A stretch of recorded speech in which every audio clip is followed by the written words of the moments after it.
Namatay ang 3 taong gulang na batang babae matapos masunog ang isang bahay sa Quezon City kahapon. Bumisita lang daw ang bata roon para makita ang mga kapamilya. Narito ang Express Report ni Hannibal Talete. Makapal na usok at naglalagablab na apoy ang bumalot sa ikalawang palapag ng bahay na ito sa Barangay Payatas A sa Quezon City. Kahapon ng umaga, sumiklab ang sunog. Umabot ng halos 1 oras bago ito tuluyang naapula.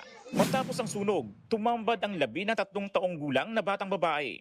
Ayon sa tiyahin ng biktima, dumalo ang bata roon para makita ang kanyang tatay at iba pang pamilya. Ito pala pong bata, umakyat po na hindi po namin alam sa taas. Akala niya po siguro may tao doon. Tinulungan naman pong sagipin din yung bata kasi sobrang lakas na talaga po ng apoy.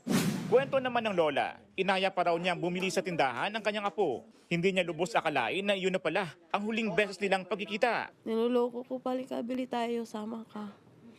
Ayaw niya kasi nag-aakyat sa higaan. Ayaw niya sumama sa akin. Sabi ko nga, kung alam ko lang mangyayari, pinilit ko na lang kargahin ilabas. Nag-bliss pa sa akin yung kahapon.